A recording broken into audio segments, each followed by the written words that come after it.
Oke, mungkin sambil nunggu yang baru mau gabung, ya, kita buka dulu mungkin teman-teman. Selamat pagi, Assalamualaikum warahmatullahi wabarakatuh. Waalaikumsalam. Buat kita semua. Waalaikumsalam warahmatullahi Ini wabarakatuh. semoga dalam keadaan sehat walafiat ya, teman-teman. Ini mungkin pertemuan pertama dengan saya ya di forum kuliah, ya. Jadi 2017 ya. Saya kalau di Mercubuana hampir selalu ngajar tuh di semester 5 ke atas, teman-teman. Jadi mungkin teman-teman baru ketemu dengan saya kalau sudah mau lulus biasanya. Semester 5, semester 6, semester 6, semester 7, semester 8, ya, kalau ada yang masih kuliah. Nah, oke, sekilas mungkin teman-teman beberapa mungkin sudah melihat video di kelompok sebelumnya ya bahwa di intervensi organisasi ini kan harapannya ini bisa melatih teman-teman kalau besok kerja sebagai HRD ya. Jadi kalau misalnya ini sebelahnya Mas Reza siapa ya?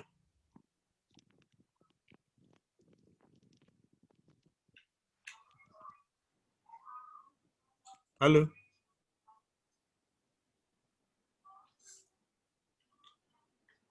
Sepertinya sinyal. Ya, saya ulangi teman-teman. Ini paling tidak ya nanti teman-teman akan belajar ya bagaimana menangani permasalahan-permasalahan yang ada di perusahaan, terutama pada karyawan ya. Jadi sedikit banyak di mata kuliah ini teman-teman akan belajar tidak hanya melihat atau mungkin mempelajari masalah-masalah yang mungkin akan terjadi di perusahaan tempat Anda kerja, tapi juga belajar bagaimana mengatasi masalah tersebut, ya, belajar memberikan solusi, belajar membuat semacam program, ya, untuk mengatasi permasalahan tersebut, ya, sehingga harapannya kinerja karyawan akan terus baik, ya, terus meningkat, ya, dan pada akhirnya tujuan perusahaan juga bisa tercapai nantinya. Oke, kita lihat ya di kelompok 9. Ini kok mati lagi, Mas, ya. Sambil dicoba lagi. Nanti sambil di-share seringnya, nanti kita kasih waktu langsung saja ke teman-teman kelompok 9 untuk menyampaikan hasil laporannya ya. Oke, monggo waktu dan tempat kami persilahkan pada teman-teman siapa yang mau menyampaikan terlebih dahulu. Nanti setelah ini kita akan bahas bersama-sama ya. Monggo, silakan teman-teman.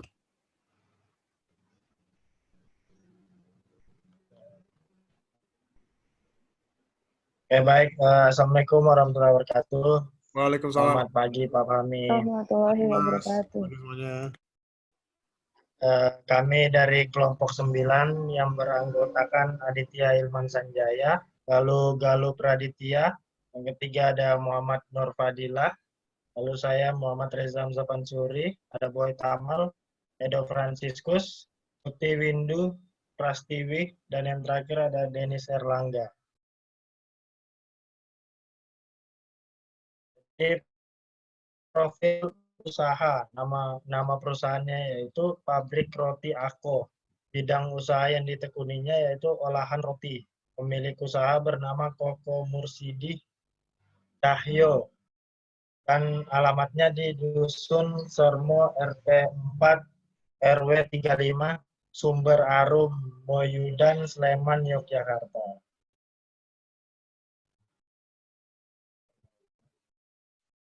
Latar belakangnya kan dibacakan oleh Fadil. Terus latar belakangnya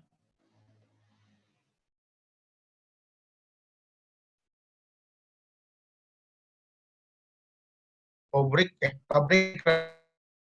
Roti Ako merupakan suatu perusahaan yang memproduksi berbagai macam olahan roti, namun hanya memproduksi jenis-jenis roti kering seperti sus kering dengan aneka macam rasa, yaitu rasa stroberi, anggur, coklat, dan durian. Ada juga sus original dengan rasa mentega dan bagelen. Pabrik roti ini didirikan oleh Koko Musri Cahyo pada tahun 2016. Awalnya beliau hanyalah pemasok tepung pada perusahaan roti yang ada di Magelang, Jawa Tengah. Selama beberapa tahun, karena menurutnya beliau sudah mengerti bagaimana cara pembuatan roti kering dengan baik dan benar, maka kemudian mendirikan pabrik roti kering sendiri yang dirintisnya dari tahun 2016 hingga saat ini. Pabrik roti Ako ini beralamat di Dusun Sermo, RT 4, RW 35, Sumber Arum, Moyudan, Sleman, Yogyakarta. Untuk saat ini beliau belum membuka cabang.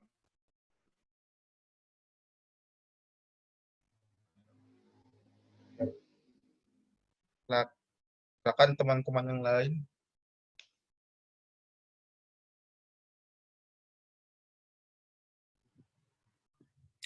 Monggo, siapa yang mau melanjutkan?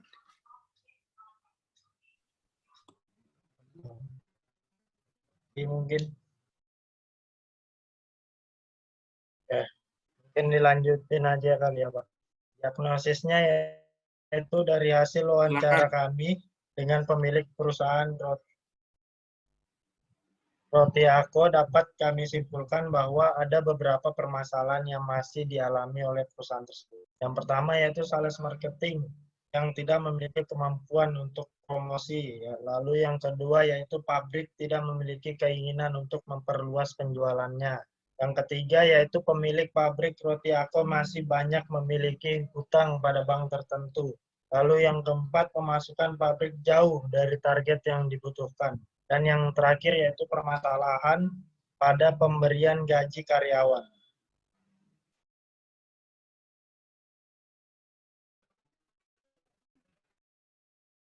Selanjutnya rancangan intervensi. Rancangan intervensi kami memberikan pelatihan kepada sales lama maupun sales baru terkait strategi pemasaran dan penjualan produk agar target perusahaan tercapai. Selanjutnya membuat blog atau iklan agar pabrik Ako dapat dikenal oleh masyarakat luas. Lalu melakukan perubahan dalam proses penjualan tidak hanya secara online namun juga masuk dalam penjualan online.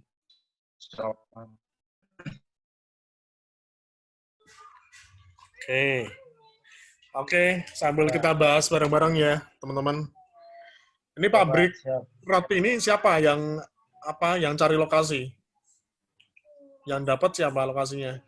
Bekti, Pak. Oh, Mbak Bekti. Iya, Pak. Oke, Mbak Bekti. Halo, Mbak Bekti. Ini tempat kerjanya Mbak Bekti atau bukan ya? Mas Reza? Ini tempat temannya, Pak. Temannya Mbak Bekti. Jadi yang diwawancaranya tuh temannya sebagai karyawan. Oh ya, Mas Reza, saya bisa dibantu untuk dinaikin ke atas ya, PPT-nya ya, yang di bagian diagnosis Mas Reza. Oke, terus satu lagi. Ya.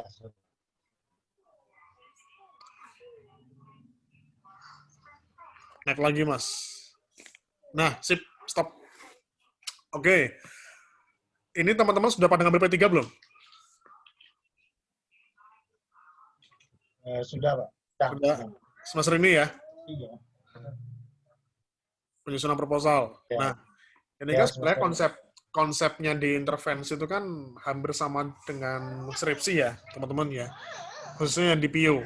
Ya, nah, pertama teman-teman, saya kira kalau misalnya mau melihat suatu permasalahan di sebuah perusahaan, teman-teman yang pertama diungkap adalah permasalahan umumnya dulu ya. Ini ada nggak permasalahan umumnya? Nah, kalau di perusahaan ada beberapa indikator yang menjadi permasalahan umum sebuah perusahaan atau organisasi.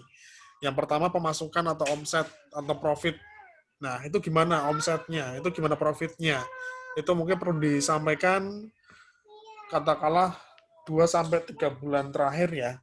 Profitnya seberapa besar kalau diperbolehkan. Ya. Terus yang kedua, permasalahan lagi, ada nggak turnover-nya?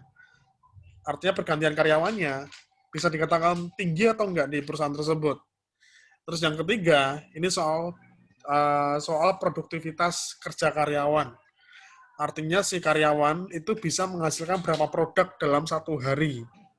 Kemudian di samping produktivitas, itu adalah kualitas produk yang dihasilkan. Nah, kalau semacam pabrik, ya entah pabrik roti, pabrik kaos, ya pabrik genteng, atau mungkin pabrik otomotif, itu kan standar kinerjanya tidak hanya bisa menghasilkan banyak produk, tapi juga produk yang berkualitas. Misalnya apa? Sablon misalnya, ya sablon apa? Usaha jasa sablon. Ada mungkin pengusaha sablon, ya dia punya target paling tidak seminggu bisa dapat 5 order. Tapi juga ada yang targetnya lebih dari 5 order. Tapi di samping mikir target, biasanya pengusaha sablon itu juga mikir soal bagaimana produknya itu bagus, produk sablonnya. Nah, ini teman-teman bisa coba ngecek lagi. Ini tadi kan disampaikan ada beberapa produk nih. Ya, ada roti kering, ada sus kering, ada roti bagelen, dan sebagainya. Itu kan produknya. Nah, kira-kira ada nggak permasalahan umumnya? Nanti kalau misalnya sudah mengetahui permasalahan umumnya, baru kemudian diturunkan ke bawah lewat diagnosis. Nah, coba Mas Reza ke bawah, Mas, di bagian diagnosis, Mas. PPT-nya, Mas.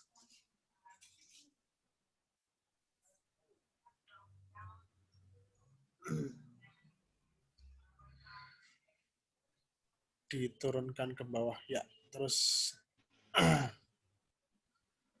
oke. Dari hasil wawancara dengan pemilik perusahaan roti, ya ada beberapa permasalahan. Yang pertama, sales marketing tidak memiliki kemampuan untuk promosi. Pabrik tidak memiliki keinginan untuk memperluas penjualannya. Kemudian pemilik pabrik masih banyak hutang. Kemudian pemasukan pabrik jauh dari target yang dibutuhkan. Kemudian masalah pada pemberian gaji karyawan. Nah, teman-teman yang nomor 4 ini, yang soal pemasukan pabrik, ini termasuk permasalahan umum ya. Yang nomor 4 ini bukan diagnosis, ya, tapi masalah umum perusahaan. Diagnosis itu kita pengen mencari akar masalah dari permasalahan umum. Jadi kalau di tulisan ini berarti diagnosisnya itu nomor 1, 2, 3, sama nomor 5 ya. Karena nomor 4 ini bisa dikatakan Ya, siap. Baik, Pak. permasalahan umum. Nah, teman-teman, kalau misalnya diintervensi, ketika kita milih suatu permasalahan, teman-teman cukup memilih satu saja masalah yang paling urgent, teman-teman. Jadi, di antara nomor 1, nomor 2, nomor 3, dan nomor 5, ini teman-teman milih satu aja, mana permasalahan yang dianggap paling penting, paling urgent buat perusahaan. Pentingnya di mana? Pentingnya, kalau misalnya permasalahan yang ditemukan itu sampai berdampak pada tujuan atau output perusahaan. Jadi, kita hanya memilih satu masalah yang dianggap paling urgent. Dan itulah nanti yang akan diintervensi ya oleh teman-teman. Jadi apakah misalnya katakanlah omsetnya menurun dikarenakan yang paling penting, yang paling utama karena sales marketing tidak memiliki kemampuan untuk promosi. Misalnya itu ya, misalnya itu. Nah, berarti kita perlu mengintervensi diagnosis yang ini. Ketika ada sales marketing tidak memiliki kemampuan untuk promosi, kira-kira programnya apa? Mungkin kasih pelatihan. Mungkin perlu mencari orang yang lebih cocok sebagai sales marketing, rekrut karyawan misalnya. Jadi tergantung dari hasil permasalahannya. Gitu ya, teman-teman ya. Pak, boleh Ya, Pak. izin menambahkan? Boleh, silakan Mbak Bekti. Nah, Pak, jadi itu kan kemarin permasalahannya karena sales ya. Nah, jadi beberapa bulan ini kan saya ke sana, Pak. Dan permasalahannya untuk saat ini tuh benar-benar nggak ada apa ya, kayak pemesanan gitu, Pak. Jadinya itu tuh yang produksinya tuh semakin sangat-sangat menurun. Dan udah produksinya menurun, sekarang malah nggak punya sales, Pak. Nah, jadinya tuh bener-bener pengurangan karyawannya tuh besar banget gitu sih, Pak. Jadinya itu gimana ya, Pak? Soalnya Ini, kayaknya lebih makin parah sih. Oke. Ini jenengan ownernya kenal nggak? Kenal sih, Pak. Lumayan kenal. Berarti teman Anda sendiri? Ya, kayak adminnya itu yang teman saya, tapi saya juga kenal bosnya sih. Mbak Bekti pernah kerja di situ? Enggak, cuman karena teman saya admin di situ, kayak kerjanya lebih fleksibel gitu sih, Pak. Jadi saya sering main ke situ. Oke. Ini sekali lagi tergantung konsep wira swastanya si pemilik usaha, Mbak Bekti, teman-teman. Jadi gini, teman-teman. Nah, mungkin kemarin sekilas ada yang pernah ngambil praktek wirausahaan. Jadi, tergantung bagaimana si owner ini mencapai tujuannya dalam mendirikan sebuah usaha. Pertama, ketika owner mendirikan sebuah usaha, itu ada beberapa produk yang bisa dipilih kan. Pertama, dia memilih produk yang sedang tren di masyarakat. Artinya, ketika kita pengen mencari keuntungan dengan cepat, ya, kita bisa memilih produk-produk yang sedang dibutuhkan atau yang sedang tren di mata masyarakat. Yang kedua, si owner memilih produk itu sesuai dengan hobinya, sesuai dengan minatnya, atau mungkin sesuai dengan passionnya. Dia nggak mikir soal tren, nggak mikir soal kebutuhan masyarakat. Yang penting dia senang dalam mengembangkan usahanya. Yang ketiga, orang buka usaha karena kepepet, butuh makan, butuh kehidupan, ya sehingga dia menjual apa saja yang sekiranya bisa menambal buat nambah-nambah pemasukan itu loh. Nah, kalau yang saya lihat ini kan sebenarnya produknya ini kan bukan produk-produk yang kebutuhan tersier ya, Mas Mbak ya. Ini orang masih butuh gitu loh. Roti ya. Beda kalau misalnya Mas Reza jualan kulkas misalnya, atau mungkin jualan pupuk kandang misalnya. Itu kan kebutuhan tersier. Artinya nggak semua orang butuh, nggak setiap saat butuh. Nah ini kan produk roti sebenarnya kan. Artinya kan orang bisa aja setiap saat butuh. Pada akhirnya, tergantung bagaimana arah tujuan dari si ownernya. Kalau misalnya Mbak Bekti, ini perusahaannya nih skalanya menengah atau kecil ya? Menengah sih, Pak, sebenarnya. Soalnya dia juga udah Satu perusahaan berapa orang karyawan? 15 apa ya, Pak? Kalau nggak salah iya. itu sebelum di itu apa? Sebelum di COVID ya? PHK, Pak. Ya, kayaknya Oke. dulu juga banyak sih. Nah, si ownernya ini punya usaha lain nggak, Mbak? Enggak sih, Mbak. Enggak sih, Pak. Kayaknya Apakah cuman ini itu hanya aja. usaha dia satu-satunya, atau dia punya sumber pemasukan yang lain? Kurang tahu sih, Pak. Kalau saya tahunya kayaknya cuman punya usaha roti. Nah, dulu kan terus kemarin-kemarin tuh juga nganterin produknya itu dianterin sendiri. Biasanya kan ada yang kurirnya gitu, yang Oh, nganterin pemasukan. Dan sekarang itu cuman diantar sendiri, Pak. oke. Ini yang punya cowok atau cewek, Mbak? Cowok, Pak. Sudah menikah? Sudah. Nah, akhirnya tergantung dari tujuan si ownernya lagi, Mbak. Nanti seperti apa. Kalau misalnya memang ini menjadi pemasukan satu-satunya, ya dia akan memperjuangkan kan agar usaha ini terus berjalan. Sekali lagi tergantung orientasi dari ownernya. Tapi kalau misalnya memang dia sudah tidak sanggup dan tidak merasa bahwa ini menjadi pemasukan yang lumayan buat dia bisa jadi nanti ganti produk, Mbak. Kayak misalnya gini, beberapa teman saya yang sebelum COVID ya, sebelum Corona, itu menjual produk-produk, ya bisnis, tapi jual produk-produk yang bukan kebutuhan utama. Dia jual semacam alat-alat elektronik, ya kayak jual PS, kayak jual misalnya TV dan sebagainya. Nah, karena masa COVID, masa Corona, kan nggak banyak kan orang beli TV, beli PS dan sebagainya. Dia merubah strategi dengan menjual produk makanan. Karena orientasinya dia mikir supaya uang tetap masuk ke rekening dia itu loh. Ketika TV dan sebagainya orang ada yang butuhkan, dia banting setir jual makanan yang mungkin orang lebih butuh di masa seperti yang sekarang ini. Nah, ini akhirnya tergantung dari ownernya seperti apa. Karena setiap owner tentunya punya tujuan ke depan, toh Mbak. Kalau misalnya dia memang kekeh Ya, Pak. untuk tetap menjual rotinya ini, berarti kan mikir strategi. Bagaimana agar rotinya laku, toh. Eh, iya sih. Mm-mm. Terus ini tuh jadi bapaknya itu jual roti kayak masuk ke orang gitu kan Pak. Nah orangnya itu jual roti hasil produksinya, Nah, tapi yang jual tuh kayak apa ya, packagingnya tuh lebih kekinian, terus oh, iklannya lebih bagus gitu loh Pak. Jadi kayak mm, gimana ya, susah jelasin.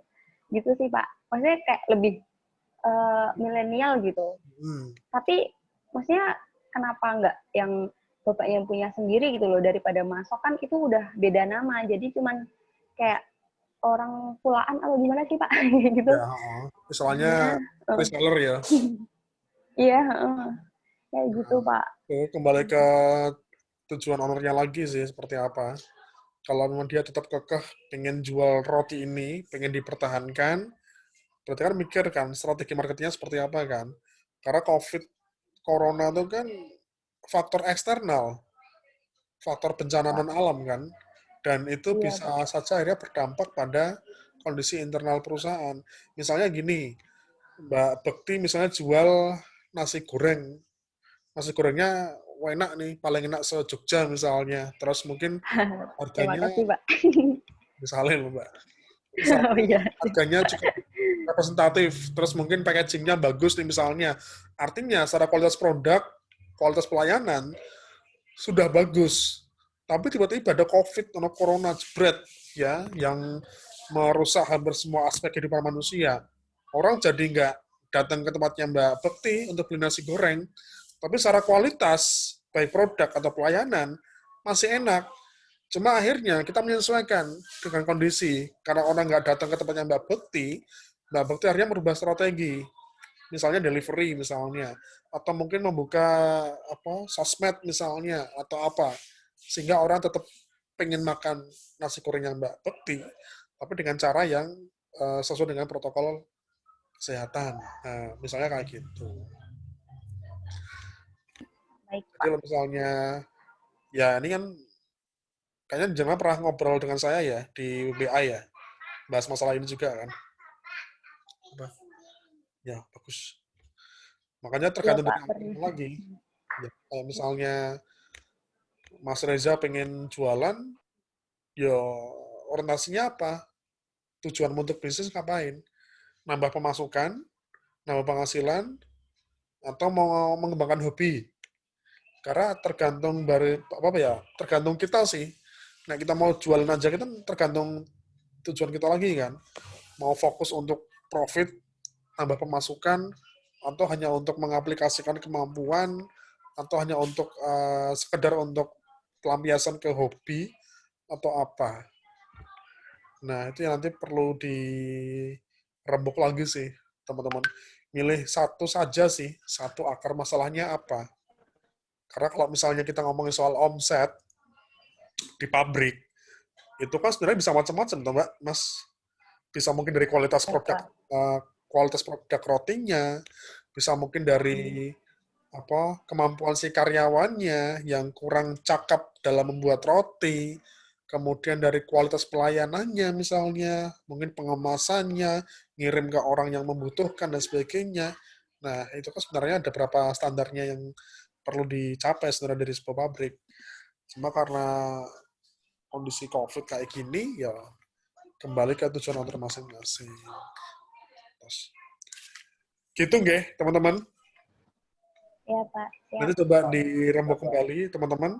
Ya, ini saya rekam ya. Saya rekam nanti saya share di grup ya. Nanti kalau misalnya teman-teman ada yang mau Baik ditanyakan, Pak. bisa dicek lagi. Nanti bisa ditanyakan melalui grup ya. Ini ada yang mau ditanyakan ke saya. Itu aja, nanti tinggal dipilih aja ya, tinggal diperingkas ya. Nanti tinggal dibuat di Word ya. Dikumpul pas UAS, satu laporan, satu kelompok ya. Dan pastikan Ya, Pak. tidak ada anggota kelompok yang belum tercantum namanya di laporan. Karena saya nggak mau tahu ya, nanti ada laporan, ada protes, Mas Muhammad Reza, ini saya protes Pak, kok saya nilainya nggak keluar. Lah, saya nggak tahu Mas, kan kamu nggak ada di laporan. Nah, gitu ya. Oke ya, teman-teman ya. Sukses ya. Lancar semuanya Baik, ya. Pak. Terima kasih. Ya, Pak. Amin. Sehat Mas, Siap, Mbak. amin, amin, Pak. Atur nuwun. Amin, Lagi Bapak. P3, lagi skripsi, lagi mau Amin. seminar lancar semuanya. Insya Allah tahun depan Amin. ada rezeki ya, ada waktu, sehat-sehat semuanya, kita bisa kumpul lagi di kampus. Amin. Insya Allah. Matur nuwun semuanya. Baik, Pak. Selamat pagi. Terima Assalamualaikum. kasih, Pak. Sukses Matur nuwun ya, Pak. Selamat pagi, Pak. Mas. Matur nuwun semuanya.